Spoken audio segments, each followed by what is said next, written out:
श्री हरिवंश, कैसे हैं आप लोग। श्री जी और गुरुदेव की कृपा से बहुत ही अच्छे होंगे।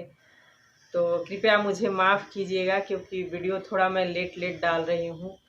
गृहस्थ में बहुत सारा दिनचर्या रहता है। बच्चे को स्कूल भेजना है तो बुक्स लाना है, तो कोई आ गया उसको देखना है, बहुत सारा। क्योंकि आप लोग भी गृहस्थ में, तो आप लोग को भी पता होगा कि गृहस्थ में कितना सारा दिनचर्या रहता है। इसके लिए थोड़ा वीडियो अपलोड करने में लेट हो रहा है, तो क्षमा कीजिएगा मुझे। और वीडियो को बहुत ध्यान से सुनिएगा। उसके बाद भी अगर आपके पास कुछ शंका रहेगा तो ज़रूर कमेंट कीजिएगा।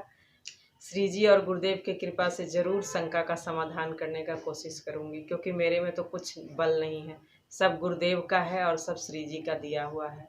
मैं तो एक अधम हूँ और पापी हूँ। आप सब मेरे ऊपर भी कृपा बनाए रखिए, मेरी भी भक्ति बढ़े आप लोग की कृपा से, क्योंकि हम सब में श्री जी वास कर रही हैं।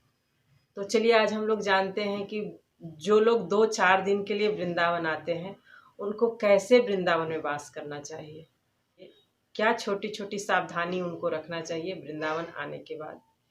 जैसे वृंदावन में जो लोग 2-4 दिन के लिए आ रहे हैं, तो उनको विशेष ध्यान ये रखना चाहिए कि कहीं हमसे कुछ अपराध न बन जाए वृंदावन में आकर के। तो जो हमारी वृंदावन की महारानी जो हैं, जो हमारी श्री जी हैं, वो हमसे नाराज़ ना हो जाएं, इसका विशेष ध्यान रखना है। क्योंकि वृंदावन में जो भी ब्रजवासी हैं, जो भी लता पत्र हैं, वो सब हमारी श्री जी की सखियाँ हैं। तो कभी भी हमको ब्रजवासी से अभद्र व्यवहार नहीं करना है। ऐसा नहीं कि वृंदावन में आए और किसी ब्रजवासी भाई कुछ ऐसे बोले तो उनसे हमको झगड़ा करना है या लड़ाई करना है, या कोई ऑटो वाले ब्रजवासी भैया से 2 रुपया 4 रुपया के चलते हमको उनसे झगड़ा कर लेना है। ऐसा बिल्कुल नहीं करना है, क्योंकि वो ब्रजवासी हैं। अगर 2 रुपया हमसे ज़्यादा ही ले रहे हैं तो कोई बात नहीं है, वो हमारी श्री जी के निज जन हैं, तो कोई दिक्कत नहीं है। हमको अपने तरफ से अपराध नहीं करना है, हमको शांतिपूर्वक रहना है वृंदावन में आकर के। जैसे परिक्रमा मार्ग में चल रहे हैं तो कहीं भी परिक्रमा मार्ग में थूकना नहीं चाहिए, क्योंकि बहुत सारे संत लोग और भक्त लोग परिक्रमा मार्ग में, देखते होंगे आप, परिक्रमा करते रहते हैं, दंडवती परिक्रमा भी करते हैं। तो अगर हम लोग थूकेंगे तो वो जो दंडवती परिक्रमा करते हैं उनके शरीर में वो, मतलब जो भी हम थूके हैं वो लग जाएगा। और फिर जो अपना परिक्रमा करते हैं उनके पैर के नीचे जाएगा हमारा थूक, तो बहुत बड़ा अपराध होगा हमको। तो कहीं भी एकदम सावधान। बहुत जगह वहाँ पे डस्टबिन रखा हुआ रहता है परिक्रमा मार्ग में, तो आप जब भी थूके तो डस्टबिन में जा कर के थूके। और बहुत मतलब सावधानी पूर्वक आप वृंदावन में आए हैं तो रहिए। जमुना जी में कभी भी वस्त्र नहीं धोना चाहिए और ना ही शैम्पू या साबुन लगाना चाहिए। जमुना जी में ऐसा नहीं कि जैसे घर के बाथरूम में नहा रहे हैं वैसे साबुन लेकर के या शैम्पू लेकर के जमुना जी में जा कर के शैम्पू लगा लगा के, नहीं, बिल्कुल नहीं, बहुत बड़ा अपराध है। मैं अपना आंखों देखा हाल बता रही हूँ कि जमुना जी में गई थी, तो एक सखी अपना पहले तो शैम्पू लगा करके बाल धोई। उसके बाद फिर होली का समय था तो कलर पड़ा हुआ था, तो शैम्पू लगा करके मैं बैठ करके मैं सोची कि मैं बोलूँ उनको कि सखी, ऐसे जमुना जी में शैम्पू और साबुन का यूज़ नहीं करते हैं। लेकिन मैं थोड़ा अपने ऊपर कंट्रोल करके बैठी रही कि पता नहीं बोलूँगी क्या, फिर मेरे को बोलेंगी वो, पता नहीं। तो मैं देखते रही, मैं अपना नाम जप कर रही थी। फिर उस शैम्पू करके वो नहा नहा वहा के निकल गई। उसके बाद वो अपना कपड़ा लेकर के जमुना जी में जब धोने लगी, तब मेरे को बहुत बुरा लगा। तो मैं वो सखी से जा कर के बोली कि सखी, कपड़ा नहीं धोते हैं जमुना जी में, जमुना जी हमारी श्री जी की सखी हैं, तो इनमें कपड़ा नहीं धोते। ऐसा नहीं कि मतलब नहा लीजिए लेकिन कपड़ा मत धोइए। तो सखी फिर मानी नहीं, बोली नहीं, हम कपड़ा कैसे ले जाएंगे, गीला ले जाएंगे क्या यहाँ से, यहाँ पे कपड़ा धो करके सुखाऊंगी तभी तो मैं ले जाऊंगी, मैं दिल्ली से आई हूँ। तो हमको अच्छा नहीं लगा, वो बात नहीं मानी, लेकिन बहुत बुरा लगा हमको। तो मैं सोची इस पे एक वीडियो बनाती हूँ। जमुना जी में ना ही कभी वस्त्र धोइएगा। ऐसा नहीं कि जमुना जी में स्नान करने गए तो वहाँ पे वस्त्र भी नहीं, ऐसे ही बैग में डाल करके एक पन्नी लेते जाइए, उसमें गीला कपड़ा डाल करके लेके आइए, जहाँ आप रह रहे हैं वहाँ पे धो के डालिए। जमुना जी में वस्त्र मत धोइएगा, शैम्पू साबुन जमुना जी में बिल्कुल मत कीजिएगा।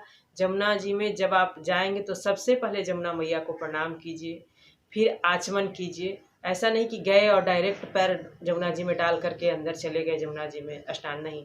सबसे पहले जमुना मैया से आग्रह कीजिए, प्रणाम कीजिए। उसके बाद हाथ ये अपना हाथ में पानी लेकर के थोड़ा आँख धोइए, चेहरा ऐसा कीजिए, आचमन कीजिए। उसके बाद प्रणाम करके भावपूर्वक जमुना मैया में स्नान कीजिए। चौथी चीज़ जानते हैं कि कभी भी मंदिर में धक्का मत दीजिए।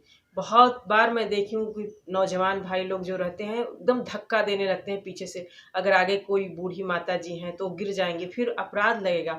आप श्री जी के दर्शन के लिए गए, धक्का के लिए थोड़ी गए। सबको दर्शन होगा, आराम से खड़े रहिए, श्री जी सबको दर्शन देंगे।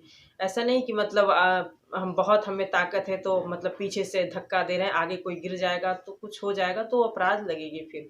तो मंदिर में कभी भी धक्का ये सब नहीं देना चाहिए। आराम से दर्शन कीजिए तो सबको श्री जी दर्शन देंगी। पांचवी चीज जानते हैं कि कभी भी वृंदावन में जाकर के कोई भी वैष्णव या संत जनों के साथ अभद्र व्यवहार नहीं करना चाहिए, जिससे उनको दिल को दुख पहुंचे या वो कुछ मतलब नाराज हो जाएं। तो कभी भी ऐसा व्यवहार नहीं करना चाहिए वृंदावन में जाकर के। और छठी चीज जानते हैं कि वृंदावन में अगर गए हैं तो कभी भी कोई भी जो लता जी हैं उनको उनसे पत्ता या उनका डंठल मत तोड़िएगा, ये बहुत बड़ा अपराध है। क्योंकि ये सब हमारी श्री जी की सखियां हैं। जैसे मदन टेर में बहुत सारी लता जी हैं, मदन टेर में जाइए तो आप झाड़ू सेवा कीजिए, वहाँ जो भी पत्ता नीचे गिरा हुआ है उसको उठा करके एक जगह रख दीजिए। लेकिन ऐसा नहीं कि वहाँ से दो चार पत्ते तोड़ करके ले आइए, ऐसा कुछ कुछ भी नहीं कीजिए। क्योंकि वो सब हमारी श्री जी की सखियाँ हैं। निधिवन में या सेवा कुंज में सब जगह लता जी ही हैं। तो इनको कभी मत तोड़िएगा। इन पे हमारी श्री जी रात में रास लीला करते हैं, रास रचाती हैं श्याम सुंदर के साथ।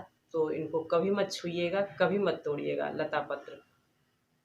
और आगे जानते हैं कि कहीं भी अगर हम आश्रम में रुके हुए हैं तो आश्रम को जैसे हम लोग अपना घर को स्वच्छ रखते हैं, झाड़ू पोछा करते हैं, वैसे ही आश्रम की भी सफाई कीजिए आप। ऐसे ही पानी पिए तो बोतल ऐसे ही फेंक के चले आए, खाए तो पेपर प्लेट ऐसे ही फेंक करके चले आए, ऐसा बिल्कुल मत कीजिएगा। तो निकलते समय जरूर उस रूम का सफाई कीजिए, क्योंकि वो हमारा वृंदावन है। हम वृंदावन किसका है? वृंदावन हमारा ही है ना, हमारी श्री जी का निज महल है, तो हमारा भी घर है वृंदावन। तो वृंदावन को एक सुंदर स्वच्छ रखिए। और वहाँ जा कर के ये सब जो छोटी छोटी अपराध है उसको बिल्कुल मत कीजिएगा। वहाँ पर जा कर के ऐसा ना कि आप गुटखा खा रहे हैं, पान खा रहे हैं, सिगरेट पी रहे हैं, इधर थूक रहे हैं, इधर फेंक रहे हैं। तो वृंदावन जाके भी कोई मतलब नहीं है। अगर ये सब चीज़ आप वृंदावन में कर रहे हैं तो इससे अच्छा है अपने घर में बैठ कर के वृंदावन का मानसिक रूप से परिक्रमा कर लीजिए। वृंदावन में जा कर के अपराध मत कीजिएगा।